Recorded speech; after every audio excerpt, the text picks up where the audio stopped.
What is up, my favorite people in the world? Hopefully, everyone had a wonderful weekend. We got to see a bunch of you yesterday, everyone that showed up on the Sunday night live stream. Yeah, welcome back again for those of you who haven't been able to catch the Sunday night live stream or didn't know about the Sunday night stream. Yes, we are adding Sunday night to the schedule. But welcome to the start of the week, to the start of the trading week, and the fun session basically. Markets today. Let me just confirm they were green. I'm pretty sure I remember them being green. QQQ actually looks red. Let me quickly check. No, QQQ barely flat. SPY is positive, but barely by only 0.2%. And IWM was up 2.14%. Looks like the small caps were the big time leaders of the day today between the three ETFs that we usually look at. But for the most part, the stocks that I was looking at, they were all to the upside, and I was mostly long today than short.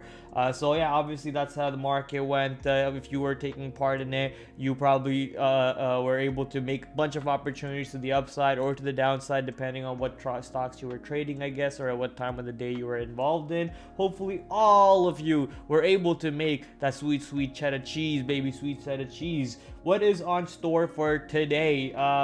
Little bit of prep that I've been putting into our watch list over here. I've actually just been doing the research on the ATRs of the stocks that we have on the watch list, just to kind of prepare myself for tomorrow, so I don't have to last minute kind of quickly look it up while I'm in the trade. Now I know the ATRs before the trade, so I'm just kind of adding that to my research area, adding that to my prep session.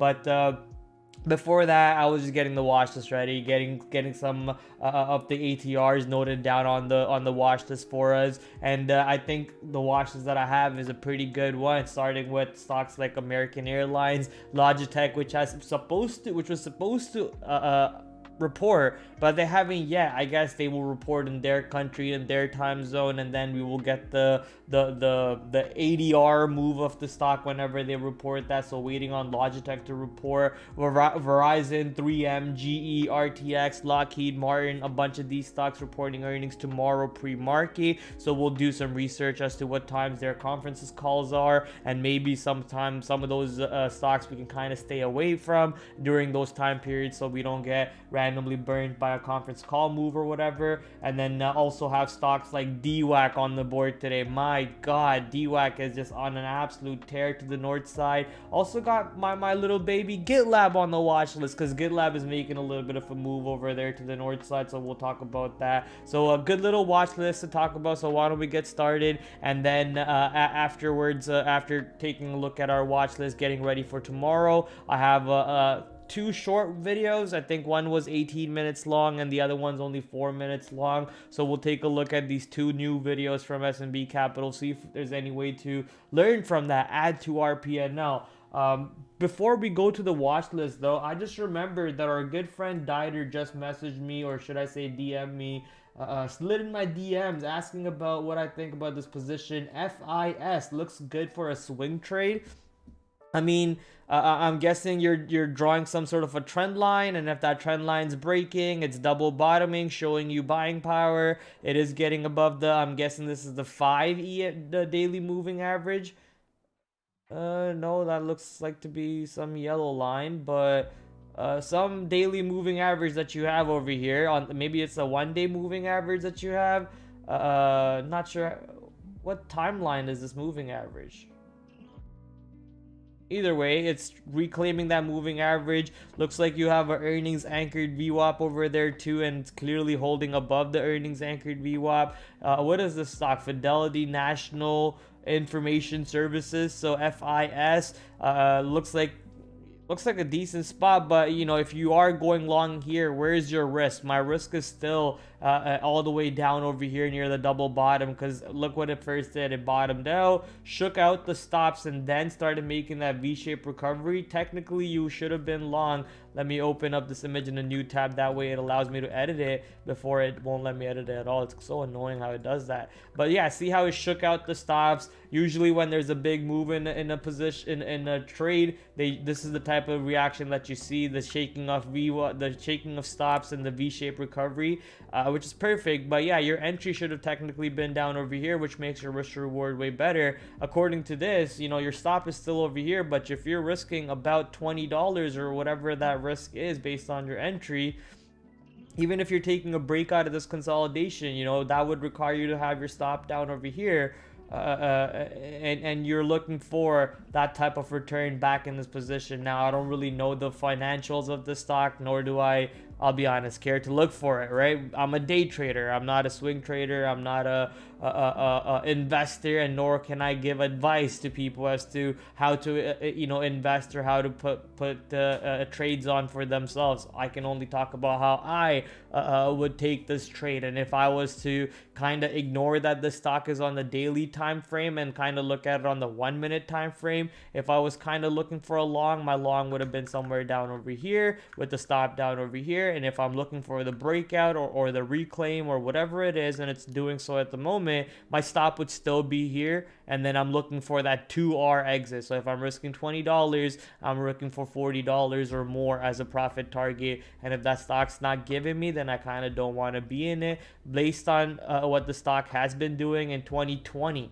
Right, 2020, we got a beautiful pop, kind of triple topped over here. There might be a good chance for this bottom to find buying us and actually move back into the $100 or even the 150 area over the swing term time scale. So in my opinion, according to what you asked me, it does look like a good trade, but you gotta be willing to risk the low all the way back down over here, or a little bit under what's that, 46.91. So you gotta be able to risk under $46, under $45 really, to be able to see the trade out, see the trade play out, and be able to eat that loss when that loss is coming. So if you're thinking that way, then maybe just offer on the way down, right? When the stock is going down, not offer, bid on the way down and get filled passively. See if you can get filled in front of $55, in front of $50, instead of having to risk a whole $20, $25 or whatever that amount is. You end up risking a little bit less,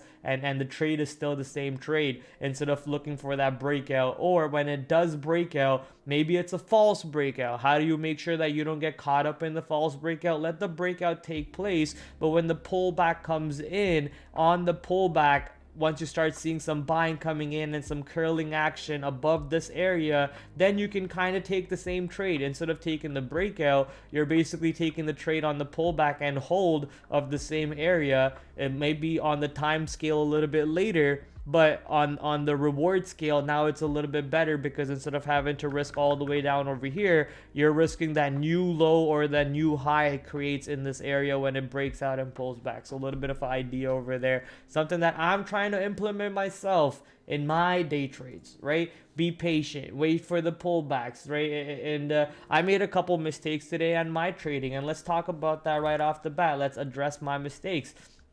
NET popped up on my scanner, and I actually was looking for kind of the pullback to the trend and hold and keep on bouncing. At the same time, the stock pushes into this $87 area, where if you pull back on the daily chart, you see this double top into 87. The stock basically pushes into 87. It's able to hold 87 for a little bit, but not really too well. I'm watching the stock break out of 87 over here, close above 87. The next candle actually closes above 87, if I remember accurately. No, it closes 11 cents below 87, but it was quite a bit of a battle. But I should have been able to recognize that the battle is being lost by the buying power by the bulls. And the second reason was I didn't really know what the ATR of the stock was. That's a mistake that I made on my own, myself, basically. Not knowing what the ATR of a stock is pretty stupid. Why does that say that's the low of the day when clearly that's not near the low of the day? What is today's low? 83.54. Really? Where is the candle at 83.54? Take me to the 1 year chart. Today's low 83.54. That's pretty surprising. I don't see a candle at 83.54 at all. It opened at 83.90, went as low as 83.87. I'm putting that there. Maybe we'll just stick to what the charts are saying. Either way, it's not that far out. Hold up. That's actually surprising. I don't see that candle playing out. Maybe if we turn off extended trading hours, what do we see? Yeah, look, that's. I'm gonna move it. I'm gonna put it down over here, and then we're gonna turn back on our extended trading hours. Looks like TradingView kind of messed up on net over here. But anyways, the point that I'm getting to is you know, one of my managers was getting a little angry at me, and rightfully so, because I keep making these mistakes again and again, which is I keep taking these breakouts. I didn't really take the breakout though. I took the pullback and the buy and whatever, but not knowing the ATR and not understanding that the stock has already pushed one whole ATR before 11 o'clock. There's very rare chances where stocks without a catalyst, without actually a reason behind it, without having that high R vol. Granted, today there was a pretty decent volume spike compared to what the stock usually brings in off the open. So as you see where the orange line is that I just marked, that is well above what the stock brings in right off the open on an intraday basis. Some random days it does manage to bring that much amount of volume or a little bit higher,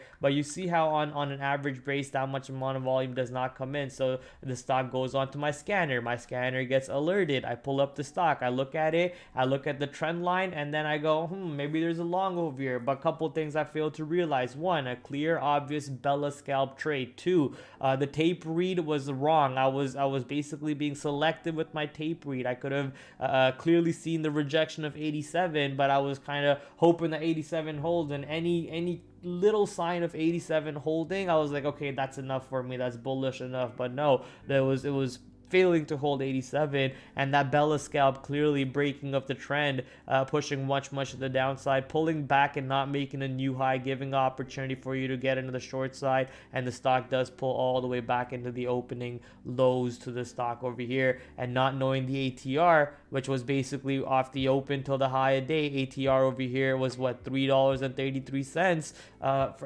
and if you go to net's ATR, it's basically 307, right? 307 is the ATR of the stock. And understanding that you know, not all the time do stocks go more above their ATR. Very rarely do stocks go one ATR or higher unless they have a catalyst behind them. That's why we like earnings season. Earnings season brings in that 1.5, those 2 ATR moves, that 3 R vol, 6 R vol, 12 R vol trades. So that's what earnings seasons are fun towards, are fun for looking towards that. Talking about earnings season, obviously, let's go take a look at UAL, which is first one on the watch list for tomorrow. We're starting off with this bad boy. Oh, Dider is in the chat. Dider says the 200 daily moving average. Okay, that white line was the 200 daily moving average on that picture that we were talking about for FIS. And reclaiming that, yeah, makes a pretty good bullish indication for me, my friend. Okay, UAL making a pretty good move off the earnings move over here. The only stock so far that we have that has reported after hours, at least the one that we care about the most. There are other positions. Let me quickly show you guys what the earnings calendar looks like for this week of January 2022, 2024. What am I saying? January 22, 2024. Starting with United Airlines and Logitech. That's the stocks that we're most interested in for the after the close. Tomorrow, before open, we got Verizon, 3M, General Electric, RTX, Johnson & Johnson's, Halliburton, Lockheed Martin, PG, all of which are on the watch list. So we'll quickly do some research on these positions and maybe see where the expected moves are and kind of gauge if these stocks are going above those ranges or below those ranges in pre-market, and see if we have to revamp those levels for ourselves real quick. I'm just gonna log in over here. Hopefully I remember my password, and while that logs in, You guys can quickly take a look on front of your screen where it says Netflix, Steel Dynamics, AT&T, ASML, Progressive, all of which we'll talk about tomorrow, and then obviously Tesla, American Airlines, Intel coming up for the rest of the week. So starting off with United Airlines for us, making a pretty decent move to the north side. I feel like I'm gonna have to destroy most of my lines. What's going on with my mouse? I feel like I'm gonna have to destroy most of my lines on this chart, just because they're so old and it's been pretty long since I've traded UAL. So I'm just gonna quickly bomb all these lines, and then we're gonna use new ones and see where we kind of would like the stock to go to, or not go to, I guess, eventually. UAL has been one of those airlines which has been making a pretty good move to the north side. Real quickly, we'll also show you what the DAL looks like. Delta and UAL, pretty much similar moves, I guess. So something that you can use as a sympathy if you are keeping an eye out. American Airlines, JetBlue was the one that got absolutely beat down recently. So that one most likely not a stock to take a look at for a sympathy trade, and for sure not safe to take a look at for a sympathy trade, right? These stocks are trading completely different on their own catalyst. They are apparently a new catalyst coming out for JetBlue and Save. They are going to appeal that call that the judges made, and like I said, that is possible. That's possibly going to be happening very soon, and it happened in the next few days. So yeah, JetBlue is going to appeal that call from that judge for the deal to be stopped from Spirit Airlines merger. Coming back to the airliner on hand, however, UAL looking like a nice little hold over here, and obviously we broke out of this range to the north side. So I'm just gonna quickly draw a box range from that high to that high. Maybe I have to move. Come on. Okay, good. We'll put that there, but this one needs to go to default. And then we'll put that there, and then that one is already on default. So 43, let's say 44 to 44.50. There's a little bit of a range over here that I'm interested to see how the stock behaves in that range, above that range, below that range. How do you behave in that range? And we also got a good consolidation right here around $50. We traded around that $50 for a little bit, and then a big decline to the downside. So it would be interesting to see if the stock can bring in a swing trade kind of a setup into $50 tomorrow. So I'm just gonna quickly mark down that area for myself, that 50.63, maybe even the low of that range, just for a quick little possible chance of the stock going into that area. So we'll see what happens, and then quickly go back to the 5-minute chart, see where we are away from our line. So we're quite a bit of a way away from our original box that we drew, and I feel like that's the target.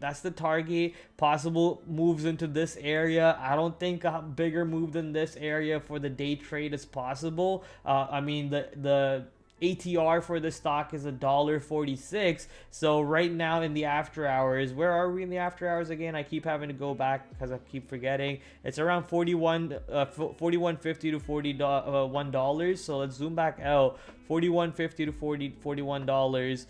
Right around here, 41 to 41.50. Giving another $1.40 or so right here takes it to the high of this candle, and a little bit more than that just takes it to, you know, a 2 ATR or so. It's a 1.5 ATR, so let's say 3 ATR move for a 2 ATR trade on the stock with the catalyst behind it basically takes it into the high of this range. So watch out for the stock over here. Not expecting too much above this area. I'm expecting a good little resistance to show up on this position around 44 to 44.50 to see what happens, and that would be a good little inflection area too to see exactly what happens on this position.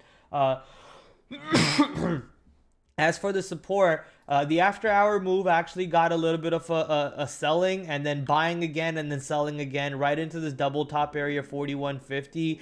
We are still above $40. In my opinion, I don't want to see $40 coming into play. We want to see the stock staying above $40, and that would be a pretty bullish move. You see how we flush into 40, but then we bounce right back above 40. We flush right back to the downside, but buyers are now buying 40.50. Buyers are now buying 40.60, but there's still a seller at that 40.55, 40.50 area. So we want to see that seller getting absolutely evaporated, getting demolished, and the stock being able to trickle to the north side. This is already looking like a nice little flag breakout. Hopefully the pre-market move is within this area. That way we can take the breakout of 41.45. But let's say the stock is already above 41.45 in pre-market, and you're looking at somewhere around $42 or so. A pull back into that 41.45, 41.50 area could be something to look at for possible dip buys, or you know, possible buying to come into this zone. What do I color this area? Maybe no, I'll just leave it into that. Yeah, because I'll have my charts up, so I'll just leave those lines there. So a pull back into either this area or a pull back into this area and show me buying once again will be great to see if we can get long and ride it right back into the north side on UAL, hopefully towards that 2 ATR move. But if we don't get that 2 ATR move, then we got to realize that, hey, it's time to step back. Maybe the stock is done with this juice for the intraday move. The swing trade is still yet to play out, and sadly we are not in that swing trade business. We're just in the day trade business. Taking some Dave Portnoy money tomorrow on Save. Yeah, that's kind of funny that Dave Portnoy is back into day trading. I love it. David the Day Trader tweeting about Save and so on. I love it. You know, I miss him. I miss his antics, should I say. No, I miss his, he's funny. He's hilarious. I would love to have a day trading show with Dave Portnoy on under the Barstool umbrella. You know how amazing that would be, where I could just talk my shit and not worry about cursing or not worry about anything, and have to hang out with cool people like Dave Portnoy and other amazing people over there that work in the Barstool umbrella. I feel like I could help them set up an amazing trading show, especially with the amount of experience I have in trading and on hosting a show and producing a show and everything. And I would love for Dave Portnoy to you know, give me a call, or should I give him a call? So should I say pick up the phone, or give me the call at the end of the day if he wants to go down that road? But hey, coming back to the business on hand over here, let's finish typing out our notes for UAL, which I believe is pretty high importance out for tomorrow. Color orange, pretty high importance. Notes positive double B on ER, looking for pullbacks to get long into longs into VWAP, pullback and hold would be ideal. If stock opens under 41.50 and sets up for a breakout, could smash that but tight stop. Okay, bias bullish AF. No, I'm joking. Bullish above 41.50 and hold. Bull not expecting much above, what is that level again that we just drew? 44.50 / $44.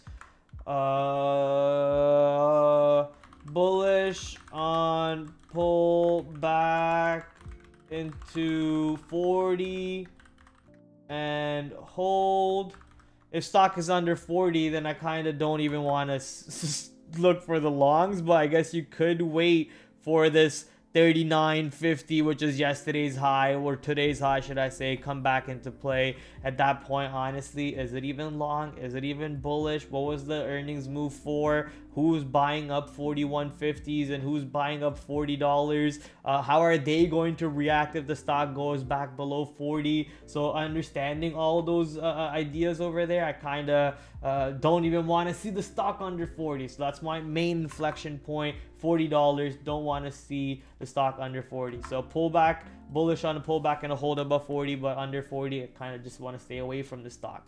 Let's go to the next one on hand. But before I go there, let's go talk to Lucas. Lucas says, hello from Mongolia. Yo, that's amazing. I didn't know that viewers from Mongolia come out to watch me. What's up, Lucas? How you doing? Sky, Dieter, Josh, everybody's in the chat. Blind Jedi, the one and only, also in the house. Everyone, welcome the best Jedi, the best moderator, the best Discord moderator, everything out there. Say hello to him. Okay, the next stock, Logitech, which has yet to announce its earnings report because I am not seeing a single move on the stock in the after hours. So not sure what to really think about it. I think this one might announce its earnings report much later based on whatever country Logitech is from. What country is Logitech in from actually?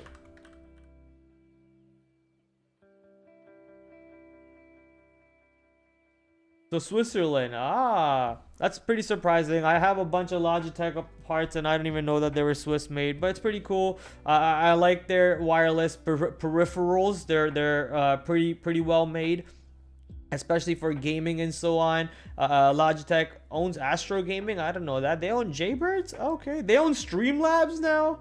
Okay.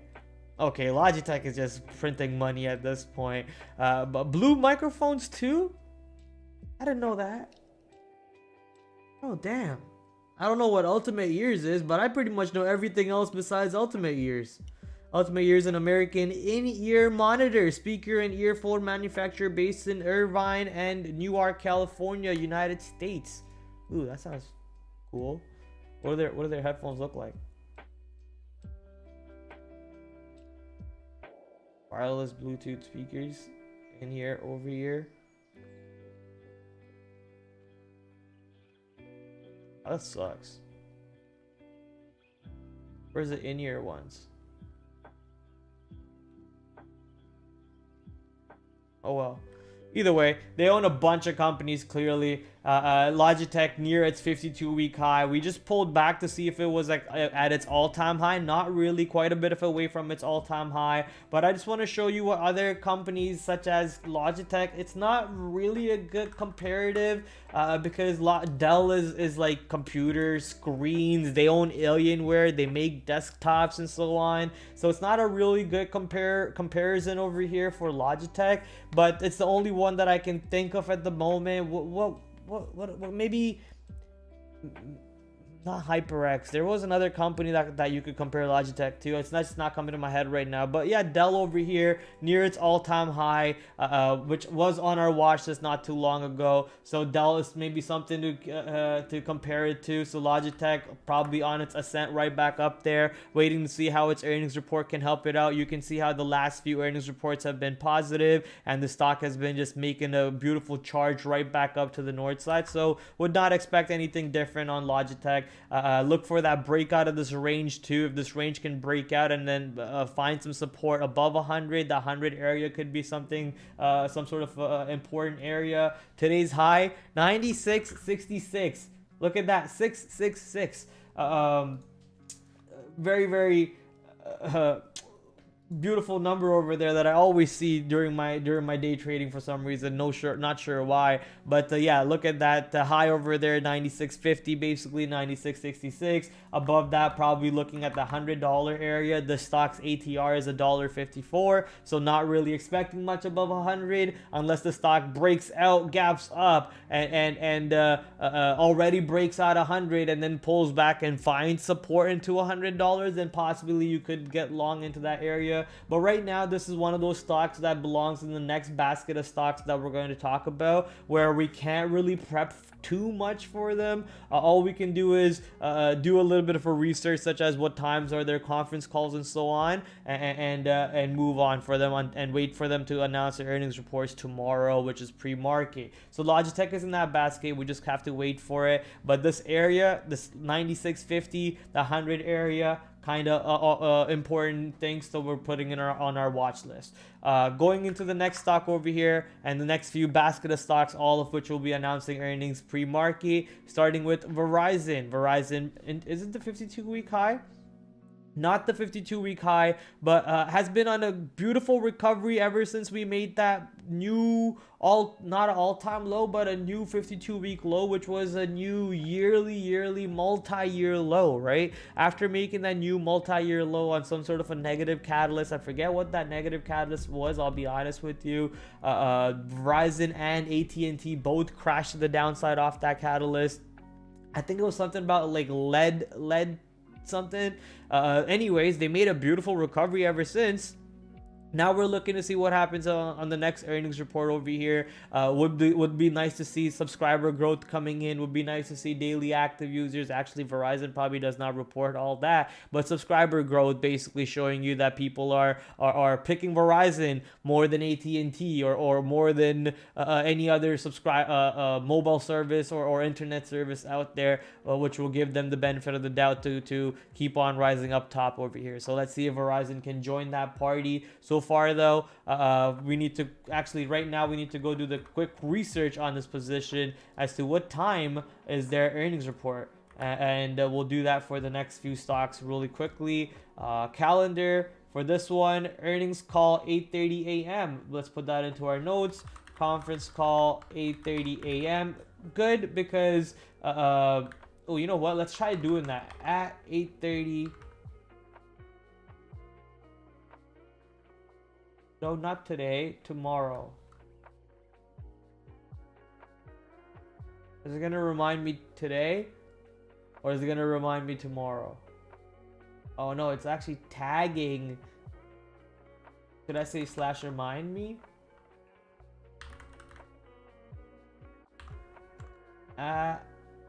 Oh, it does work tomorrow. Oh shoot. It does work. How do I select the time? Oh, right there. Oh, that's awesome. What a cool little app. Okay. 8 a.m. So conference call Verizon tomorrow at, what is this? 8:30 a.m. actually. It's going to remind me at 8:30 a.m. that they have their conference call, and I'll kind of be ready for that. Next stock that we're kind of go and do the research for, the same research that we're doing is the conference call research. Get out of my face.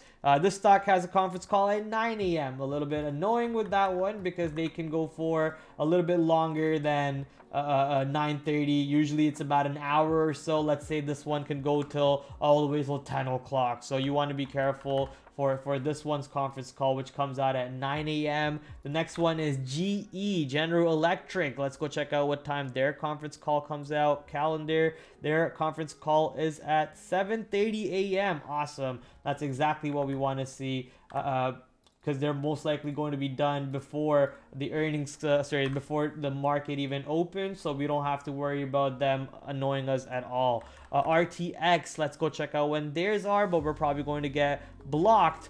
Yeah, we're gonna get blocked by that. So for that, ooh.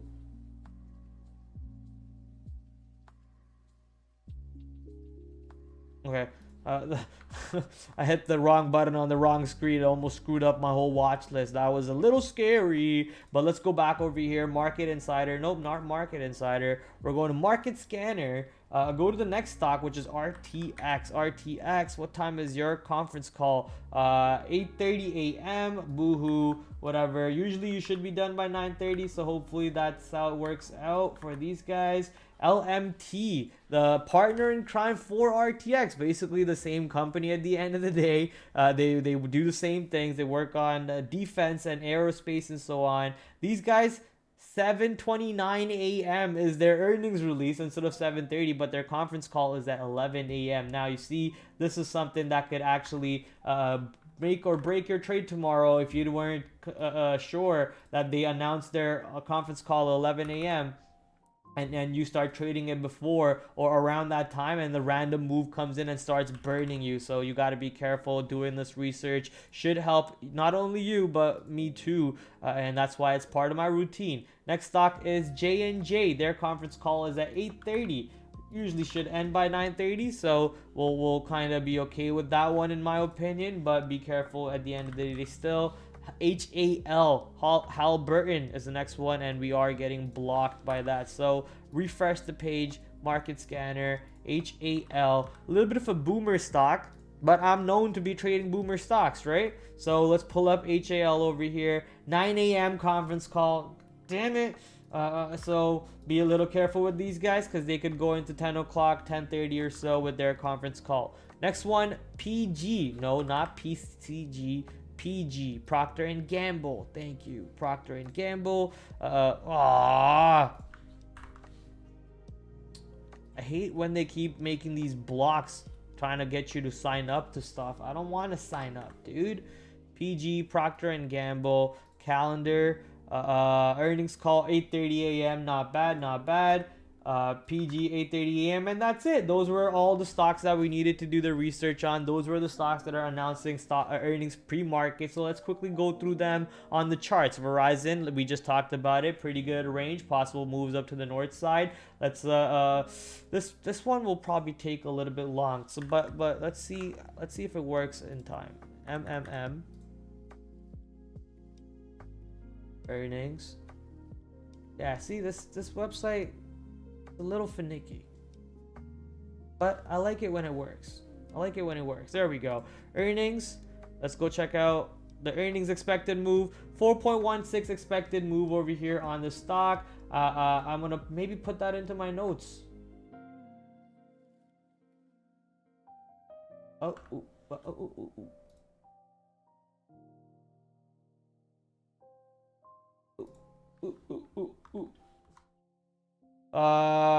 Plus or minus 4.6% expected move with a high of, what is that? 113 to low of 103. So watching that range on MMM. Let's see if we can get some data for Verizon. This website that I'm using, for those of you wondering, it's Options AI. Not sponsored by them at all at the moment, but hopefully one day. They did hook me up with this free account, so thank you for that free account, Options AI.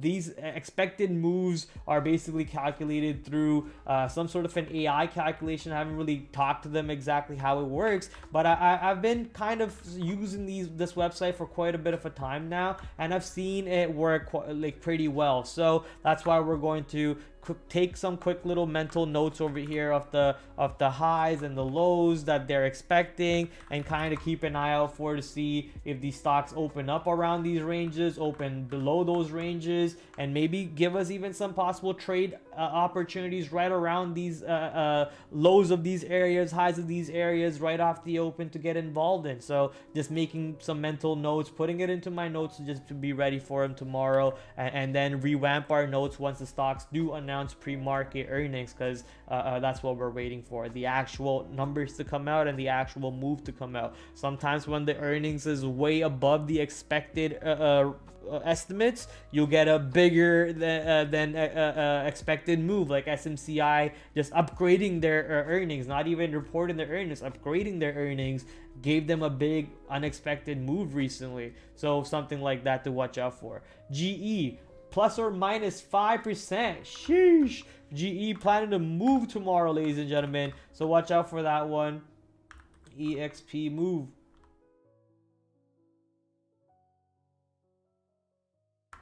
With the high of and a low of. Let me quickly zoom up back again. High of and a 137. Let's say 138 / 125. 138 to 125 coming in for GE. Next one is RTX, Raytheon Technologies. Earnings plus or minus 4%, 4.3%. Oh, come on. Stop messing with my... There you go. Plus minus 4.3. Maybe I don't need to put expected move because I already know what the percentage is, and then I just need to look at this at this point. 88.70. Let's put 89. 89 / 81.50. 89 / 81.50, or let's round it down to $81. Let's round it down to $81. Next up, last one, I believe. No, two more after this. LMT. Let's see what LMT is looking like. 3.1 expected move, is that right? Yeah, 3.1. We don't even need to scroll down anymore. Perfect. LMT. Bang. Oh, come on. plus minus 3.1 percent, and then what is it, 472? Let's put 473 slash 444.75. Let's just put 445 instead and move on to the next one. J&J. J&J, what are you looking like? You got a 2.2 expected move overall. Ooh, plus slash minus, because if I don't put that and if I see a positive number, my brain is going to be hardwired to get bullish. So that's why I need to put the plus or minus 100% over there. And they're expecting a 166 to a 159 area possible move to the either spots over here by June 26th. Options, calls, expected move. The next two ones that we need is HAL. What is annoying me? HAL with where's HAL in my watch list? There is HAL. HAL expected with the 3.4% plus or minus 3.4%, and the move is $35.50 to $33. Last but not least, ladies and gentlemen, Procter and Gamble. So let's go see how we can gamble with Procter and Gamble tomorrow, whose conference call is at 8:30 a.m. coming out with their earnings report. Slightly before that, they are expecting a plus or minus 2.7% with the up move of almost 152 slash a down move of almost 144 coming into play. So now that we have those in our notes for tomorrow, we can see how the stocks play out within those ranges or above those ranges. See if we see some patterns above these prices or these expected moves and so on. And then make those actual changes into our notes as to what we're looking for supports, what we're looking for resistances or inflictions, and make that last minute changes for these earnings plays. So that's for those of you who are subscribed to my watch list, just giving you a little bit of an update. If you do see a lot of emptiness, that's because they need to be filled in the pre-market tomorrow. So stay tuned for that one. Moving forward to the next part of the watch list, which is no more earnings at the moment. We're going to straight to the fun movers of today, starting with DWAC. I mean, making DWAC great again is Trump. This stock, instead of halting, I don't think it halted once today. At least I didn't see it on the halt scanner. Did it halt at all, chat? Did you guys, were you guys looking at DWAC religiously today, by any chance? No, not.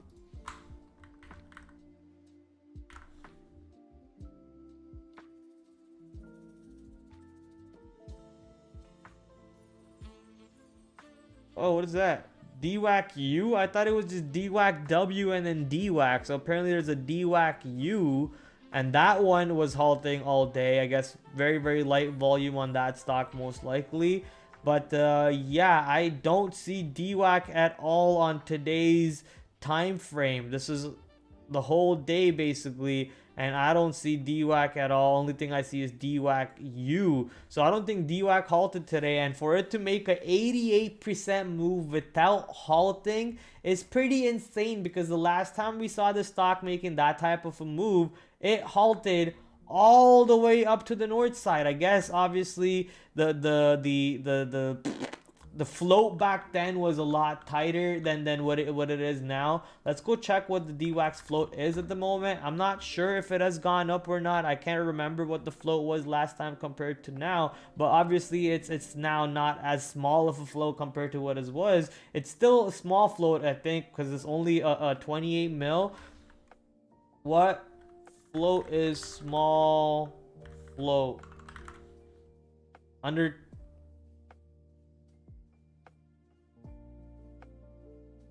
So it's not really a low float stock, but it's in that realm. It's not at 10 to 20, it's around 30, right? But it's still in that same realm of the low flow, and 100% was way lower flow before they raised more money or diluted the position, the shut out of it, or whatever the hell happened. I'm sure, you know, it was way lower flow before, and that's what caused it, all of these crazy spikes and so on, and the Trump craziness behind it. And now that the Trump craziness is only ramping up, DWAC is also doing the same thing. It's just catching a flight to the north side, just going on a vacation to Miami at the moment. So shout out to DWAC. I mean, not having the stock on your watch list is probably going to hurt you. Today's ATR well above what the stock's ATR is, which is 3.21, and anytime the stock does a big move like that, there's a good chance it follows up with another big move. See what the candles are. I'm not saying the move is going to be like this to the upside, and most likely after a big move to the upside, it's a big move to the downside. But if there is a move like this where we start going up and start looking like it's going to halt, you might want to keep an eye out on this position. I mean, we are pretty much looking for the stock to go back into these $90 areas with the way it's trajectorying right now. But even if it pops up, kind of just replicating this candle and just shrinking it a little bit, that only takes it into this $70-$80 area. So maybe not really going back into the 100. Just be careful with your expectations. There's a big chance that the stock just opens up in today's range and just trades between in today's range and having its normal ATR move, right? But these are all just expectations on a stock that doesn't move according to expectations, that doesn't move every single day to even have any expectations, right? No biases to be had on the stock. You just need to react to it based on how it's moving around, see where the buyers are, see where the sellers are. I want to quickly though take a look at the stock because I want to show you what we learned from yesterday's video could have technically been applied to this video over here today for our entries. And if you entered, you could have held this trade for a lot better for profits. And it does give you, as they were talking about in that video, I think that three trend lines. It basically gives you three very sharp trend lines over here and insane moves. So basically, let's say the stock was not on your radar. It pops into the scanner after taking out this $30 area or you know, whatever. You now pull it up, you draw the trend line. On this trend line, it pulls back and finds support off of today's VWAP, finds support off of the 9 SMA or EMA, sorry, finds support of the 21 EMA, bounces off of that. That's an area to get long with the stop somewhere right under those two areas. Keeps on going, the trend line doesn't really break, all the way up over here. The trend line breaks, you possibly cover your full trade or some of your trade, and then you draw another trend line, and the other trend line is now being respected. We are still holding the 9 EMA at this point, where you start covering most of your shares, but then 21 EMA is holding, so you could have added back with the new stop again over here. Obviously, hindsight trader, I'm a best trader in hindsight, but I actually had these trend lines on the chart when the whole day was going on, but I just did not have the balls to push a single order on the stock for some reason today. I mean, even 10 shares at any point and giving it that risk, you know, you barely lose any money, and the reward was just immense. Just being an absolute bitch on this trade today and missing out on the opportunities. Hopefully the next time we see him, next time being tomorrow or somewhere during this week, and especially if the stock starts halting, I want to be involved in it because I've seen what the stock can do on its halts to the upside. Hopefully it doesn't fake halt on me and rip my balls off. That would be very, very upsetting. Very, very upsetting if it does that. But hey, keep your eyes on DWAC. No levels for me to keep an eye on except for that blatantly obvious $50 area. It's a nice key significant dollar price. It is also halfway through this range from where DWAC has previously traded in. So looking at that $50 area to be of some sort of a significant level, inflection area, possible resistance, also possible support, but I'm not going to put 50 as a support. I'm just going to put 50 as inflection and as a resistance, because that's where we basically found resistance today on DWAC. And if we are above 50, bigger moves incoming. Going on to the next position over here, go to the smaller time frame, which is the 1 year time frame, basically at the 52 week high on net Cloudflare on net. we went slightly above that 52-week high, and then we just shoved right back down. So if for any reason the stock does pop into that 52-week high again and shows us resistance, there is some possible trade opportunities over there to short it again. But if it grinds into 87 and shows us some sort of a flag into 87, possible breakout of 87 to trade into. If it breaks out of 87, pulls back into 87 and finds a beautiful support, like for 5, 10, not for 5, but let's say 10, 15, 30 minutes or so, find support above 87, then a possible opportunity to get long above 87. So that's the only area that I'll be watching this stock, looking for any trades around this 87 area. So let me just quickly put some notes. Bullish on a grind into 87, setting up for a breakout. Bearish on a reject of 87. Bullish on a breakout and pullback that holds for at least 30 minutes above 87. There we go. So 87 area is the only area I really want to play. I don't really care about today's low or these ranges down over here. I mean, the market's breaking out. I expect the stock to break out. I expect the stock to at least push into these ranges and show us where the money is or any opportunities into that price. So that's the only level I care about on that. Now, let's go to the Palantir position that's on our watch list. Oh yeah, I didn't even show you guys the watch list today, did I?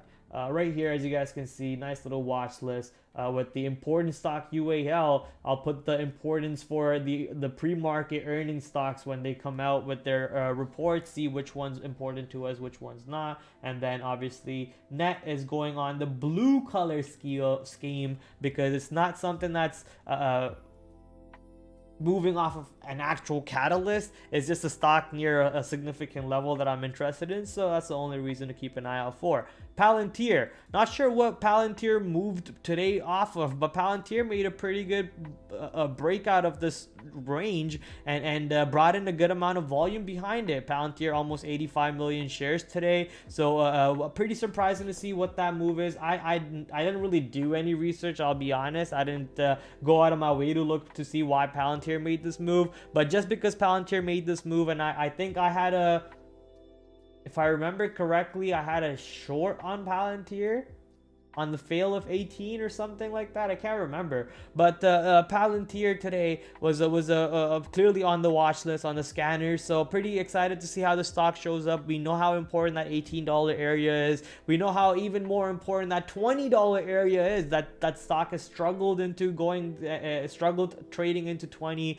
with an ATR of about 70 cents on this position. Not really going to expect the stock to go more than $1 on an intraday move. So if tomorrow we are above 18 and going into 19, I'm probably looking for see how the stock trades into 19, if there's any resistance into 19, or if we break out above 19 and actually show clean support above 19 and a beautiful trend line just straight north into 19 and above 19, then maybe there's some longs above 19 to get into to 20, but that's a very rare chance. Once again, no real catalyst that I could find for Palantir, but Palantir making a good little move back up, and Dider saying could finally get out green on my Palantir bag. Yeah, shout out to you, my friend. Let's go. Palantir giving us that nice little move to get out unhurt on the long-term bags, I guess. So no real levels to watch other than the fact that Palantir made a little move today. I think there's other positions on the board that will be way more interesting tomorrow than Palantir, but it's just on the board just in case it starts moving around tomorrow too. I think tomorrow will be a very easy inside day for Palantir. Possible pops into 18 and selling off, possible drops into 17 or even 17.40, 17.50, or even $17 and then popping off of that area. So just watch for those even dollar highs of 18, 17, and then maybe even 19 for Palantir. I'm just gonna actually put that in my notes. Why not? 17.40, right under 17.40, I'll put 17, and then for resistance 18, and then 19, infliction 18. Okay, next stock, DKS. This was a pretty good long for me today, and the reason why I even got long is because of this nice little pullback into VWAP, hold above VWAP, and then move right back up north. I was expecting that move towards the all-time high, but Let's go quickly see. Yeah, see, the stock did a multiple ATR move, right? Multiple ATR move.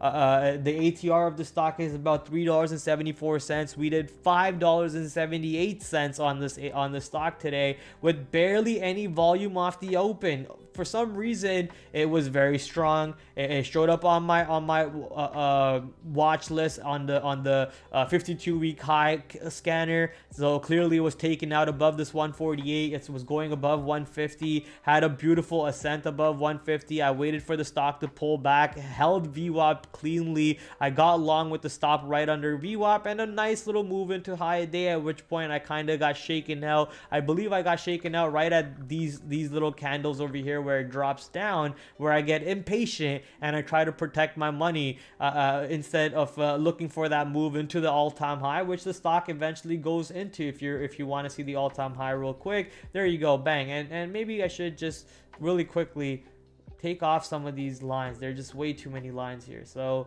let's get rid of that one. Let's get rid of that one. Let's get rid of that one. Let's get rid of that one. So today was the all-time high, but I want to put in that bad boy right there, which was a level that we were basically looking out for the stock to go into. Kind of go back on the 5-minute chart, and you can see right there, it does end up going a little bit above that previous all-time high of, I think that's what, 152.60. So it goes above that previous all-time high of 152.60 to 153, making that new all-time high today. So DKS, Dick's Sporting Goods, do you have more movement to the upside on this light volume that you're showing us? No real, look at that, last time you brought in big time volume was to the downside on a missed earnings report, but now you're actually breaking out of the all-time high without any volume. So I would love to see if you could pull back, show me some buying in these ranges for us to get involved in a secondary move above this all-time high and keep charging up. But if you want to trade above 153 and you pull back into 153 and show some support into that area, that's also something that could be interested tomorrow. This is a stock that does have a decent amount of average true range. It's about $4. So if you are able to catch the move right off the bat, it is a little bit lighter volume. Sadly, it only brings in 2 million shares intraday. So off the open, it might be way lower volume than some of the stocks that you might be usually used to trading, like Teslas, AMDs, and so on. So got to keep that in mind. But if you are able to catch the move off the open, if you are able to catch the trade, there's a good chance you get a nice little $4 move for risking very, very little on this position. So watching for DKS to add to my bag tomorrow, and possibly not a blue trade, and possible orange trade for tomorrow. So let's put some notes over here. Stock broke all-time high and closed pretty closed bullish, in my opinion. Looking for longs, bullish on break, pullback and hold of 153, bullish on pullback and hold of 150.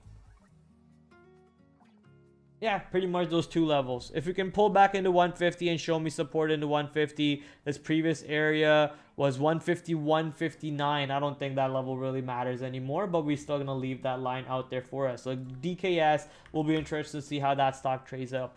Next one, Goldman Sachs, or should I say Goldman sucks? Goldman Sachs, Goldman sucks, however you want to put it. Finally, no longer coming in with this lower area. We're finally getting into the higher end of the ranges, and we actually broke out a little bit of the higher end of that range. That 390 level came into play today. We did sadly get back under the 390 area, and now are trading below 390 one more time. We're at 385 or so. So there's a good chance that Goldman Sachs pulls back into these ranges, and we have to look for support back into these lows on Goldman Sachs. But and also the way this candle sets up, it's pretty bearish. That candle is pretty bearish in my opinion. So possible bigger move right back into these range lows on Goldman. At the moment, I might just stay away from Goldman because of how many other stocks with way more volume and actually fresh earnings catalysts are coming now. This was a recent earnings catalyst, and off of its earnings, it basically has done jack shit all. It's been just trading at the low of these ranges. Yeah, it recently broke up to the north side after trading in the low of these ranges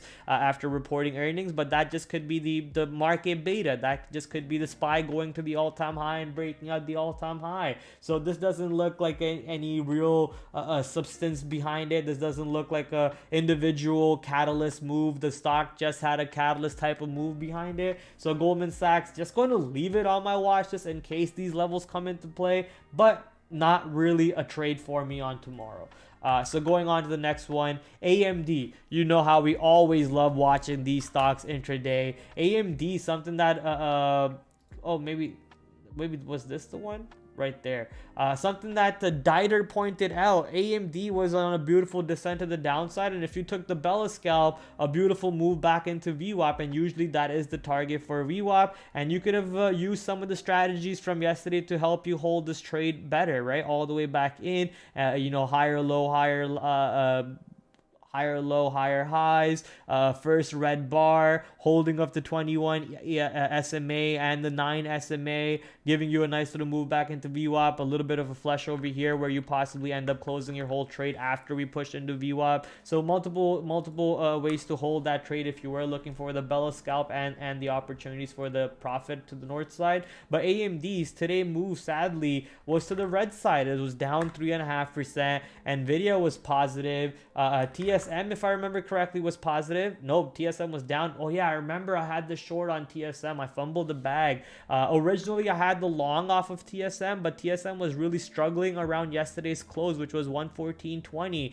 I could have flipped short there, and I did actually flip short, but then it was holding yesterday's VWAP way too well off the open. I think this was like what, the first half an hour. We were holding above yesterday's VWAP for the first half an hour, so I figured this stock could easily just trade sideways or break out and take out the 115 area, at which point I'm screwed. So I don't want to get screwed at all. Let me just quickly scalp out my shorts into the low of these ranges, and I just got out, and it ended up going all the way back into the earnings VWAP over here into that 113 area, which was the move I was looking for. But hey, you know, you can bitch and moan all you want about the move you're looking for or whatever. It's about participation, and if you weren't there to participate when the stock actually made the move, it doesn't really matter. So all we can do right now is learn from that move and maybe next time trade it a little bit better. But yeah, I had the short, but overall the idea is semiconductor industry was pretty weak today. SMH was up 0.46 surprisingly enough. So what kept SMH up? I'm guessing Nvidia kept SMH up, maybe ON and Marvell. Some of these other stocks are already green. Yeah, ON up 1.7%. Marvell probably up on the day too. Let's go quickly take a look at that. Marvell down 1.3. No, wrong on that one, but you get the idea. Semiconductors all over the spot this day, but we'll be interested to see how AMD reacts tomorrow, especially around today's ranges or this week's range. Sorry, last week's range, which hasn't really come into play because last week's range was just an absolute moonshot rocket ship upside. So we'll be interested to see if this week will kind of create a little bit of a consolidation range, and then we get to break out of that consolidation, or we get to break down of that consolidation. Today's candle exactly as much as yesterday's candle, basically an inside day. It's a little bit higher than yesterday's low, but pretty much exactly the yesterday's candle. So usually when we see that type of action come into AMD, it starts getting ready to consolidate. So maybe tomorrow is a day where it's a nothing burger of a trade on AMD. So keep that in the back of your head if you are looking for trades. Let's go to my favorite baby. Oh no, it's not my baby yet, but let's go to Snowflake. Snowflake pushing into that 52-week high area. Today I was actually looking for a long on Snowflake. It was right at this VWAP pull back and hold the VWAP. I was bidding, but I never got filled, and then the stock actually made the move right back into high day. Sadly, missing out on that move into high day. That double top would have been a good area to take some profits into. Also, the 200 area would have been beautiful to get into and participate with on Snowflake, but no bueno for me. But the overall idea is the stock pushing into this beautiful area of $200 to $202. Let's see how the stock behaves in, above, around these prices. If it can reject, hold, show buying, push into, and kind of grind into that level, kind of get ready to punch the sellers through, or just pop in and constantly reject that area and then punch through the buyers. I want to see how Snowflake reacts to this 200 to 202 area to the north side. So let's quickly put that in my notes. 200 to 202.30 on Snowflake. Next one, GTLB, GitLab, $70 came into play today. I mean, wow, we were long on the stock at $30 on our long term. I think we got out somewhere into $60, but now we're at 70. Basically, this previous high coming into play on GitLab, and then showing us a little bit of a barrier. I guess that previous high actually turned into support if you kind of look at it. The $70 area did end up holding and showing support multiple times in the day. We did dip slightly under 70, but then got bought right back up. Later on, we dipped right back into 70 and then got right back up, bought right back up. So looking to see maybe 70 gets some buying again tomorrow to get involved in. But GitLab is usually not a day trade. I say this a lot of times. It's very rare that GitLab brings in that amount of volume on the opening 5 minutes. See how the opening 5-minute candle is so high. You will very rarely see that happen. That's on the close. That's probably when it got added to the S&P 500 or something. Actually, I don't know if it's in the S&P 500 or not, but you'll see how rare it is for the stock to bring in that orange line worth of volume. It's very, very rare. This is earnings day. It brought in more than that on earnings day, and today, not even being an earnings day, bringing in good amount of volume on this position help me look for some trades on it. But tomorrow I don't expect anything from it, and I would urge you to maybe not push a trade, not force a trade. If you want to go don't do this, but if you want to go revenge trade, if you want to go fight for your money back or whatever, do so on the right stocks. And those are the ones with catalyst. Those are the ones with a reason to move around and so on. But at the end of the day, don't revenge trade. Don't fight for your money back. Just call it a day, move on. Call it a day, move on. Come back tomorrow. So that's for GitLab. Last but not least, not really planning to trade this stock at all, but it made an insane move to the north side today. Disney. So beautiful move on Disney. If you also take a look at Disney on the daily chart, it was on a little bit of a downtrend over here after making that earnings pop, but now breaking above that the downtrend. If you kind of ignore the time frame, right? The time frame is a daily chart, but think of each candle as maybe as 1 minute candles. Right? If you're thinking of each candle as a 1 minute candle, then you basically enter on the close above the trend line, which is this candle. This bullish move the next minute is confirmation of this breakout and buyers coming in, and the change of characteristics, change of trend coming into Disney. And you're seeing that play out with this little spike up to the north side on the next candle. So on the next very same candle, you kind of want to see that same thing play out. Obviously, these are daily candles, so you can't really expect 1 minute type of moves on daily charts. So maybe the stock does pop into 97 and rejects. Maybe it pops into 100 and rejects. Maybe it doesn't even go that far. So I'm not really expecting Disney to show me anything. It will be on my radar. I will be listening and watching and looking for some plays, but no reason to push any keys on Disney because there is no catalyst for it, right? No absolute catalyst for it. No reason to be taking a trade on this stock. Rejects train board director nominees. Okay. Okay, let's go take a look at QQQ, SPY, and IWM, all of which are positive on the day. IWM, the most positive on the day today. I mean, a beautiful move, almost 2%, right back into these 196, 197 areas, very close to going back into that beautiful 200 area. So the small cap sectors have been pretty hot. QQQ was a little bit of a muted move today. I mean, the market felt pretty boring, honestly. Very sideways moves today.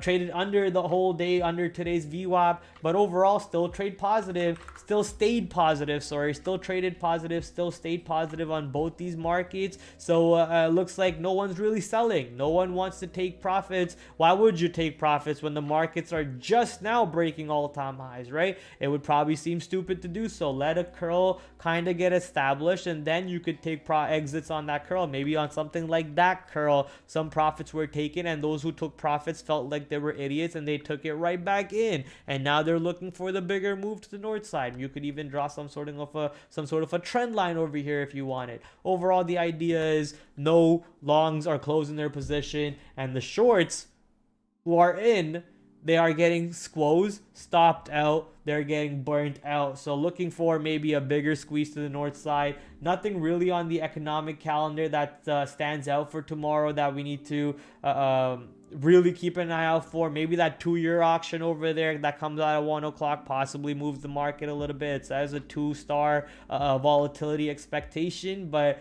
don't really think the 2-year is that important compared to the 10-year or the 20-year or whatever. So still pretty important time zone according to pretty important data point and time period according to investing.com. So maybe worth keeping an eye out for the 1 o'clock time period to see if markets do move.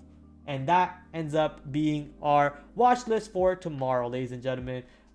Nice little watch list, compact watch list, short watch list, but a watch list with the most important movers, at least we hope so, for tomorrow for us to be involved in. Now we got a couple videos for us to watch. So why don't we watch these videos over here and see if we can learn something new. The first one is about gap, give, go trading strategy, which is being explained in 3 minutes. Numero 3. I probably said that so horribly. But let's go check out this couple new videos from S&B Capital, see if we can learn something new from these boys. You know, they always teach us something new, and they always expand our trading vocabulary, our trading knowledge by 1%, and that's the goal. Always keep on improving by 1 digit, baby, by 1%. Compound that bad boy. All right, let's get this started, ladies and gentlemen. Let's watch this S&B Capital's latest video about a new trading strategy, or not a new trading strategy, but a trading strategy which they are going to explain to us. Maybe we can add to our playbook.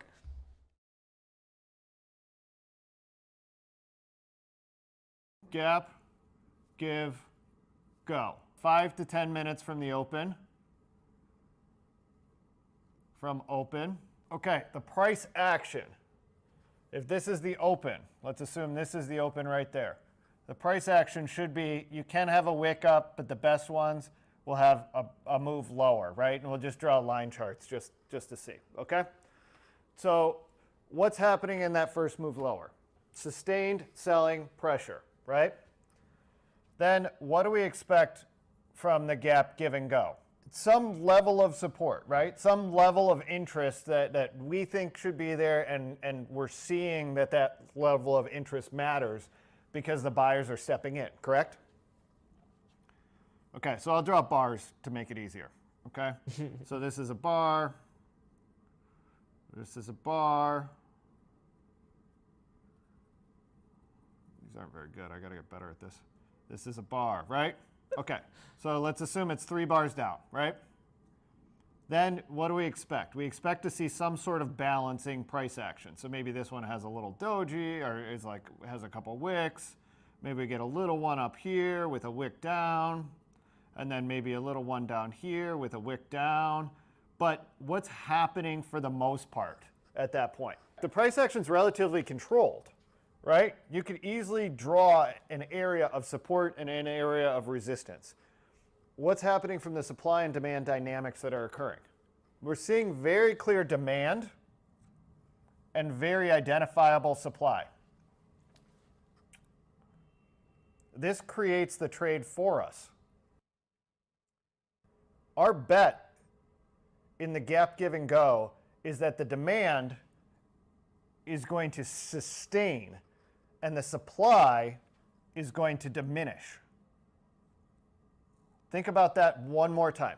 Our bet in the gap give and go is that the demand you can kind of draw the trend line too. So basically you're looking for stocks that gap up but sell down, eventually find some support. You can draw that Bella scalp trend line, and then you can kind of enter on the break of that trend line, kind of enter at the low of this demand slash support area, and then kind of even look for adding on the breakout of the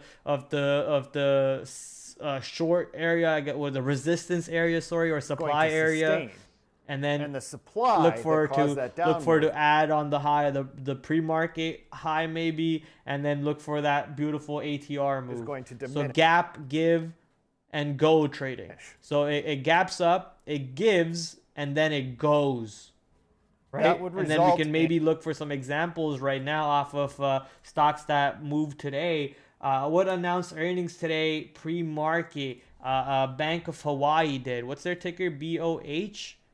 Yeah, BOH. Let's see how they moved. Their earnings report red, sadly. They were down on the day. Let's go check out. Did they really gap up? They didn't really gap up. They gapped down. Let's look for a stock that gapped up. Maybe like Palantir. Palantir gapped up. But yeah, see, this one didn't really sell off the open. So not the right example, I guess, that he's talking about gap, give, and go. This one gaps and just goes, gaps and runs. It's a different one. I'm looking for a gap, give, and go. Maybe I have to scan the market a little bit to find the one. So I'll put it on this screen, and then we'll pull this back and continue the video. In price action that clears this area, trades up, up, up, has one pull in, right? Oh, right over here, I guess. Well, not really. Maybe a sustained pull in, and then continues higher. Because that demand outweighs the supply. It's not a support and resistance trade as much. We use support and resistance levels as a guide, but it's a supply and demand trade. The best ones show this point of balance right in here, and they show them very cleanly. And we get to go with the battle when the battle's done. So just to kind of explain it again for those of you who didn't understand it, you're scanning for stocks that gap up, sell off, find support, and you basically long at these lows. And have your stop somewhere under here. You can identify this area by kind of looking for previous supports turn into resistances, or previous resistances turn into supports, and look for buying to come into those areas. And once you identify that, you can look for the longs. You can even draw the trend line and get the breakout on the get the entry on the breakout of the trend line, and then add on the break of this resistance kind of evaporating, and then the demand overtaking, or the buying overtaking. There's the consolidation over here into the pre-market high or into the open. You can add more and with the new stop right over there into that area, giving you a bigger move up. Kind of an example over here right now, not really 100% example, but somewhat of an example over here on Disney. Let me quickly go back. It didn't really gap up, nor did it sell off the open. Kind of did over here though. Look at that. Did it gap up? Yeah, kind of. Okay, yeah, perfect. It did gap up, right? The close was over here. It did gap up. It sold off. Found support right around, look at that, right around yesterday's VWAP or this day's VWAP. Found support into that area and then bounced right off of it. This is where you would kind of draw the trend line, and then you would add in this area, or you would look to get long on the reclaim of today's VWAP, and then you get the beautiful move to the north side. You can look to add into the pre-market high breakout, but then this move was so violent and so quick that it just immediately got sold right off and had to find buyers one more time into that same area. Whereas today, if you look at what happened, it kind of ramped up way too quick, sold off, but found buyers right around yesterday's high. Right around yesterday's high, found buyers again and started ramping right back up. So that's what he's talking about in that video. If you just kind of look for stocks that are in play, or have a catalyst, or have a higher elevated relative volume off the open, you can look for the pullbacks that find support and then get long into, instead of kind of just like, oh my god, it's breaking 94, I'm just gonna punch 94 long, or I'm just gonna punch 95, 94.50 long, or whatever, or it's just gonna go through 93, which was yesterday's high, I'm just gonna punch 93.50 long. I mean, yeah, that would have worked, right? But the better long and the right long, where the actual money starts kicking in and working, is around the pullback that gets tested. So something like that, you're looking for a stock that gaps up, gives off a little bit of that gap, but then finds support and then starts going right back up to the north side. If you can scan for these stocks, if you identify these stocks, you can smash these bad boys right in here. And they show them NIO very clean. did it, says and we get to go with the battle when the battle's done. Je parle français. Yeah. Comme ci, comme ça. No, that's comme ci, comme ça is not. What is comme ci, comme ça?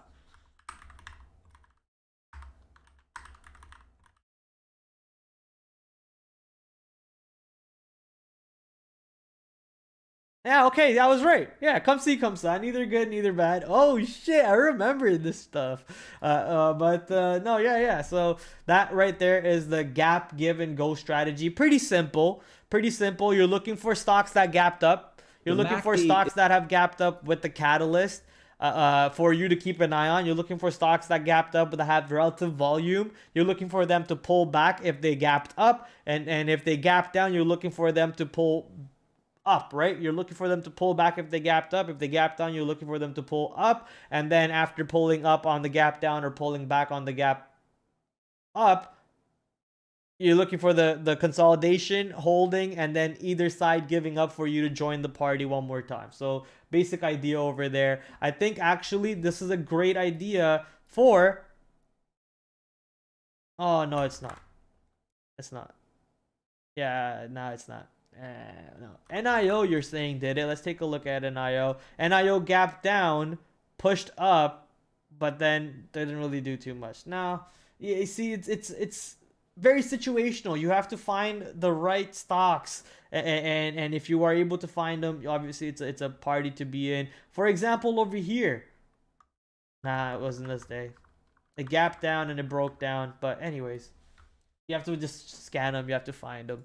All right, let's go watch the next video over here. This 18-minute video about the MACD trading strategy from a market wizard. For those of you who don't know what market wizard is, it's a book from I think Jack Schwager. He has multiple editions of it. Great books, great series. It's basically a storybook of amazing traders, right? Inspires you, also makes you want to get better. Lots of great content in all of those books, so go check out those market wizards books if you haven't. In this video, the SMB Capital video, they're talking about the MACD trading strategy directly related to a certain market wizard from one of those books. So let's go check out what they're talking about over here. And obviously we get greeted with Mike Bella. Well, hello Bella, I would love to meet you one day in real life. So yeah, let's go watch out this video, ladies and gentlemen. Is a standard indicator most traders are familiar with, but few know how to use effectively. In this video, Garrett Drinan, a senior trader on our desk, after diligent study and research on MACD, stumbled across an effective and profitable way to use it. This trader discovered a well-known market wizard who customized the MACD and made so much money from it that she's become known as the MACD trading genius. MACD In this video, we'll teach you her exact custom parameters and the strategy she uses. I'm Mike Bellafiore, and we're one of the top proprietary trading firms located in New York City and proud to develop numerous 7 and even 8-figure per year traders. Watch, take notes, and learn from a professional trader on our desk so you can grow your trading account. This is Garrett on the New York City desk, and today we're going to break down a unique setup that utilizes the MACD indicator. It uses custom parameter settings, and this is a very specific market pattern that a market wizard has used for decades. I've gathered all the information I can on this setup, and I'm going to present it here. So by the end of the video, you'll be able to understand the setup and decide whether it's something that could make sense for you in your own trading. So one of our jobs as a trader is always to be doing research so that we're improving. It's imperative that we have this really strong foundation as a trader and this breadth of knowledge as a trader, because that's really what helps us spur ideas which lead to edge. So maybe they don't happen right now, maybe they will in the future, maybe they don't happen in this market, but maybe they will in another. Maybe they won't be with just me, maybe they'll be with me in a collaboration with somebody else. Maybe they won't be with discretionary trading. Maybe it's going to be something in hybrid or automated trading, right? Maybe it's going to be an overlay on a strategy that I can make better. I've always been interested in how to use the MACD to help with my trading, but I haven't yet figured out a way to incorporate it for me on a daily, weekly, monthly basis. I just don't use it. So yeah, I don't use it. I don't have it on my charts. Yeah, and I don't have it as a feature in any of my models. Yeah. But I recognize that there are people that are using this effectively. And I recognize this is something I can learn more about, and perhaps in the future use it as a quiver or a tool in my toolkit. So one of the traders that I respect greatly is market wizard Linda Radke, and I studied how she makes money using the MACD.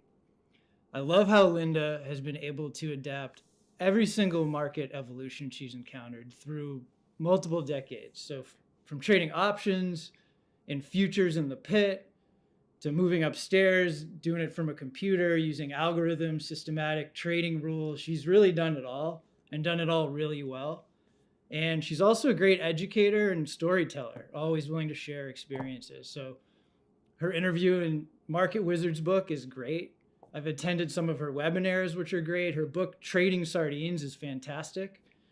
So as a trader, the best place to start often is to find people who make money and learn how they're making money and test whether or not this can work for you. So let's try to do that here. So first, let's quickly break down the MACD so we know what it's measuring. And then we'll get into how Linda uses it to crush these trend reversals that she's trying. Linda, listen. So the MACD stands for you guys know moving that meme, average right? convergence Linda, divergence. It's a momentum oscillator. It takes two moving averages and measures the difference between them. So there are two lines, the MACD line and the signal line. And that's a lot of stuff going on the chart. And I recognize that. If you don't get it right away, that's okay. Let's break down each line really quickly, and you'll see that this stuff is actually pretty simple. So the MACD line is our main plot. It's plotted by subtracting the longer moving average from the shorter one. It fluctuates above and below zero as the moving average converges, crosses, and diverges from each other. So here's a chart where we've isolated the MACD line below, and on the price chart, we're showing the two moving averages that it's using in its calculation. Now let's add the signal line back in. The signal line is a moving average of the MACD line. And sometimes there's a histogram, and the histogram measures the distance between the MACD line and the signal line. So let's add that back in. All right, so these are the typical. Now you're just confusing the shit out of me. Fast moving average length at 12, the slow moving average length at 26, the signal line length at 9, and it uses exponential moving averages. Okay, so to be honest, these settings make zero sense to me. Maybe I'm missing something. I didn't create it. Maybe this is great. Oh, you gotta love it. Don't have any significance. So today we're gonna customize these settings, and we're gonna get rid of the histogram because we're gonna study how Linda uses it. So how does Linda use it? Linda calls this her 310 oscillator. Okay. So on this chart is Linda's 310 oscillator, which is a MACD set to these parameters. Okay, so the fast moving average length is 3, slow moving average length is 10, and the signal line length is 16, and she uses a simple moving average.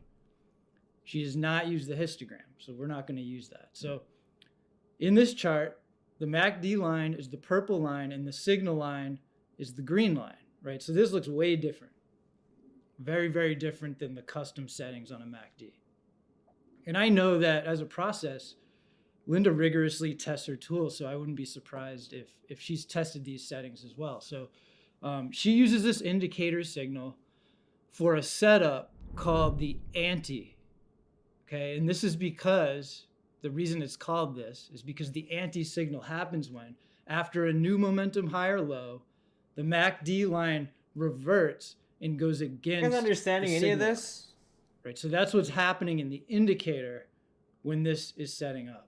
But let's simplify this for a second, because this is really dumb it down for me, bro. And this is very simple and something we can identify with our eyes. I hate the MACD indicator so goddamn much. From Adam Grimes, who talks a lot about this setup in his book, The Art and Science of Technical Analysis, which is a great resource, by the way, for price action and market structure and technical analysis. So we can see on this chart, and you can pause it right now, like if you want to read what he has to say about it, you can. All right, I'll pause it. Linda Rushk, hopefully I didn't ruin that name, coined the name for this trade, and there are several ways to define it based on the patterns on indicators and on momentums of various time frames. However, these indicators considerations are secondary. The most important elements here are structural. The anti is essentially the first pullback following a trend change. The ideal sequence is an established trend showing signs of potential failure, climax, overextension, etc., and then experiences the first sharp counter trend shock. So this is the first pullback, and then this is the counter trend shock, and then it starts diving down. So this is the anti-move right here, I guess, right? So it goes, that's the first rejection, the first pullback, a little bit of a pop after the first pullback. This is the climax, overextension. Anyone who's caught long, they're waiting for it to pull back. They're not really seeing that pullback. What are they doing? Whoever punched the long over here and they waited for all the way down over here, and they see the pop coming back in, and they're seeing this is not going all the way back into the high of day, they're probably closing their trade for a loss, a lot lower of a loss than what most people probably booked it for already, but they're going to book it for a loss, and that's going to be more size punching out and going to the downside. So you're looking for that anti-move. I guess this is what the anti-move. The anti then occurs on the first pullback following a large shock. So first pullback following a large shock, and then maybe the first pullback in a new trend. There are ways to trade this pattern in ranges or around the structural points as well. All trades, risk management, and a disciplined approach to profit taking are essential. Pause it and read that. So you can see on this chart that we have a sharp momentum break after a big run to the upside. And after the momentum break, we get a pullback. The idea is that this is the first pullback in a new trend. So it's a bear flag, in this case, after the break. So here's another example in Roku. And look, I'm pulling from Adam's blog because this is me doing research. I read his book. I know he trades this setup. I knew there'd be some great examples to draw from on his blog. So this is a very specific price action setup, and it seems that the MACD is very good at picking up on this signal. So recently, Linda's tweeted out a few examples of the anti-pattern. The first chart that she posted is of the euro, and the second is of the dollar. And you can see that she circled the anti on the dollar example. And these two trades are similar. Are these They're more like move in Forex related related? each other because one is the euro and one is the dollar, right? So to me, at this point in my research, I'm thinking this is a backside setup. For me, that's the connection I'm making, right? So either long or short, we're looking for a break against the trend, a break of momentum, and then a pullback. So we're really looking for the first pullback in a new trend. And what I love about this most of all is that it kind of teaches us that we don't have to nail the top or bottom on these kinds of trades. We have a very specific setup that allows us to catch the move while waiting for the right side of the V, which, as I always mention, is a great term coined by Lance. And he has videos about this on our channel that you can check out. So I went ahead and put the indicator on my chart and looked at some examples. Sometimes it worked, Sometimes it didn't, but generally, and I think most of the time, the indicator did a good job of signaling this price action setup. So what did I look for? I looked for a new counter trend momentum high or low in the MACD. I look for the signal line to slope in the direction of the new trend and the MACD line to revert back to the signal line, both going in opposite directions. And for me, if I'm going to trade this setup, maybe I'm using the indicator as an alert for this setup. Maybe the MACD I don't really know about this one, screen guys. for these setups, and then I can look closer at the price action for a trigger, a turn, I'm not whether really I a want to take it or not. MACD, RSI. Maybe the MACD is a part of a model where I'm using screening trader for very extended names, and then a MACD signal, maybe that makes sense. Like use a scanner to have it alert some stocks for you, and then you're still using your traditional chart patterns to find look for some longs. I'm thinking it's just an alert at the end of the day. We'll get into it's not like a trading signal, in my opinion. So here we have the TLT monthly chart, and I have the anti-pattern highlighted in pink, and you can see how like you're still applying, like, let's say it signals you to get in over here, right? It alerts you, it signals you to get in over here. You're still using, like, you know, you're probably entering over here or here, and your stop above here or above here, and then you're trailing it down once the stock's working for you. Maybe your stop's over here, and so on. You're still using traditional things, but this helps you get alerted to the trade if you have an alert system like Trade Ideas. If you don't have an alert system like Trade Ideas, get Trade Ideas by using code PRAD15 at checkout. Gives you 15% off. It's a scanner that I use every single day at work, and I'm actually working on building some new scanners. I always work on building new scanners, so yeah, go check that out.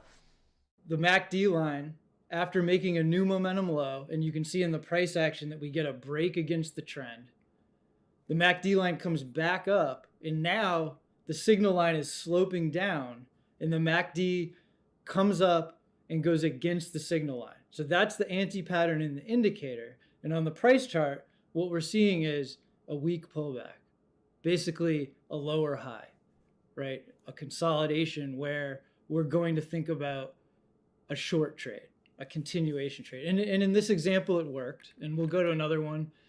Here's a long setup in the QQQ on the weekly chart. Same thing, right? We get an upside break against the trend, and then a pullback consolidation where we're seeing an anti in the indicator. Okay, and this one worked nicely as well. Here's a Tesla example, and this one didn't work. Right? We get a break against the trend, a downside break, a new momentum low in the indicator, comes back up. We get the anti-pattern, but price holds. And this actually turned into a tremendous long, right? I don't know, those of you who remember maybe a few years ago, this was a great long trade. So here's one that didn't work. And I'm kind of noting as well, as we see this, that when this doesn't work, maybe it does end up setting up a good long trade. Who knows? All right, so here's TLT on the daily chart. This one worked as well, right? The first pullback consolidation in a new uptrend. We get the anti-pattern in the indicator. Okay, here's SMCI on the daily chart. This one didn't work. Okay, this was an earnings report actually. So the earnings caused a break against the trend. We get that new momentum low in the indicator, and then we get that reversion where the MACD line comes up and goes against the downward sloping signal line. Okay, now price holds, and it actually went sideways for a very long time, and now we're kind of looking at SMCI potentially breaking out, right? So again, when price holds, it seems to signify perhaps a very strong stock. All right, so let's go into some lower time frames. And what I did was I went over my playbook and looked for some backside trades and stuff like that, and just went back to the charts just to see if the anti-pattern was showing up in these playbooks that I had already outlined, right? These are trades that I've already outlined as valid backside trades for different reasons. But I'm interested to see if there was an anti-pattern in the indicator, because again, maybe this is something I can use for an alert or in a model or something like that, right? And so here we have Mara. This was pretty recently, and I think Jeff gave a good talk the other day about this, which was really interesting. But we get a massive uptrend, right? A lot of people would think maybe this is overextended. New counter trend momentum, higher low in the MACD. We get that new momentum low in the indicator. Higher low in the line comes back up, goes against the signal line to slope in the direction of the new trend. Signal line to slope in the direction of the new trend. MACD line reverts back to the signal line, both going in opposite directions. MACD line reverts back to the signal line, both going in opposite directions.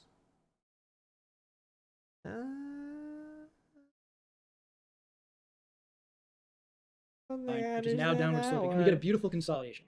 I don't think I understand price holding that lower, part. we get a very clear level to short the break of, and a But very clear stop I against see that it. high. And so for me, It's pulling I back can into see it in the price signal, action, but I pushing might like back to use the down. indicator as an alert, like I said, or put it in a model. And it's kind of nice to see that a trade that I've already established as something that was valid was also picked up by this anti-pattern. So here's Riot on a 30-minute chart, and same thing, right? New momentum low, we get a break against the trend, and we get a consolidation. And what I like too is a lot of these charts look Okay, very so new counter trend momentum, higher low in the MACD. So higher low in the MACD. Signal line trending towards the direction of the market trend or the stock trend. It is in the same direction. MACD line reverts back, and they are going in the opposite direction. This one kind of makes sense a little bit more. similar.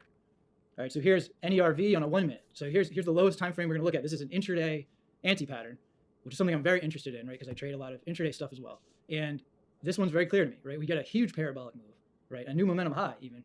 And then swiftly and hard, we get a new momentum low. We get a break against that upside momentum, and then we get the reversion. And what I like about this one is on the reversion, when you get that anti-pattern in the indicator, the bounce in price is very, very weak, right? And so to me, that's even better. So like, I'm still going to be wanting to look at the chart.